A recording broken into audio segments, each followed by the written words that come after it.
Semua orang yang pernah nyakitin lo itu bakal kena karmanya. Tapi itu terjadi di saat lo tuh udah kayak menerima, lo udah move on, lo udah gak terlalu mikirin orang ini, atau bahkan gak mikirin orang ini sama sekali.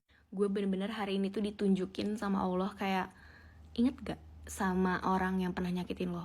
Sekarang dia lagi kena karmanya nih. Gue bener-bener gak nyari tahu, cuman gue lagi nge-scroll TikTok, terus tiba-tiba muncul akun dia lagi nge-repost video-video galau. Dengan catatan gue sama dia tuh gak saling follow, cuman karena kontak dia masih ada di HP gue, jadi kayak sering muncul aja gitu loh video dia, terus video-video yang dia repost. Sedikit cerita aja ya, jadi kayak tahun 2019-2020 tuh orang ini bener-bener ngancurin mental gue banget. Dan kayak keluarga gue, teman-teman deket gue, itu bener-bener kayak tahu banget deh ceritanya. Udah gitu kan kita lagi di zaman-zaman lockdown gitu kan, jadi agak susah untuk gue tuh cari hiburan di luar rumah yang bisa bikin gue lumayan happy atau kayak ya ingin bertahan hidup lah ya. Di saat gue ada di titik terendah itu, orang ini kayak melanjutkan hidupnya seolah nggak terjadi apa-apa aja. Dia masih happy, masih hahaha, dia punya pacar A, B, C, D. Sedangkan gue kayak suffering banget. Gue inget banget di situ tuh gue nangis-nangis dan gue mohon-mohon ke Allah kayak supaya gue tuh dikasih lihat di saat dia tuh kena karmanya. Tapi ya udah, mungkin pada saat itu memang bukan waktunya, jadi life goes on dan gue juga berusaha untuk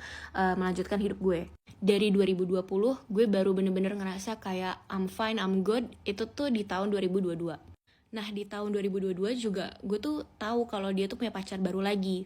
Tapi pada saat itu gue udah kayak move on dan gue juga udah nggak ngerasa apa-apa juga sih. Jadi kayak oh ya udah.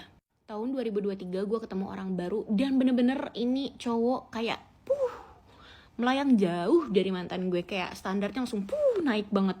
Gue nggak bilang dia sempurna, tapi menurut gue si cowok baru gue ini bener-bener bikin gue sadar kayak oh gue tuh deserve so much better ya, oh gue tuh deserve ya di treat sebaik ini sama cowok, oh seharusnya gue tuh bisa ya dapetin cowok kayak dia.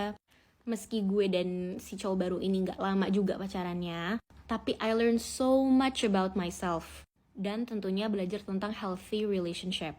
Nah terus udah deh, kayaknya dari akhir 2023 gue tuh udah mulai ngeh karena video-video yang dia repost itu selalu galau. Terus bahkan video yang di repost sama si ceweknya juga muncul di FYP gue. Gue sampai kayak bingung gitu karena gue gak tau kenapa ya guys, kayak video orang ini begitu juga dengan cewek barunya itu tuh selalu muncul di gue.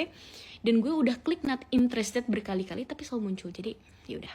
Lo bayangin kayak dari 2020 dan gue bener-bener baru bisa lihat dengan mata kepala gue sendiri itu di tahun 2024. Meski menurut gue apa yang terjadi sama dia itu gak seberapa sama apa yang dilakuin ke gue, tapi kita tuh gak pernah tahu di belakang layar itu apa aja sih yang terjadi di kehidupan orang yang pernah nyakitin kita. Gue sih gak mau mendoakan dia yang buruk-buruk ya, cuman gue berharap dengan kejadian atau apapun yang terjadi sama dia, itu tuh dia inget sama perilaku dia ke gue. Dan note ya, kayak menurut gue apa yang terjadi sama dia sekarang itu juga karena doa nyokap gue sih. Karena orang ini tuh bener-bener pernah nyakitin gue depan nyokap gue, sampai nyokap gue tuh nangis karena dia gak expect kalau gue tuh bisa terkoneksi atau berhubungan dengan orang seperti dia.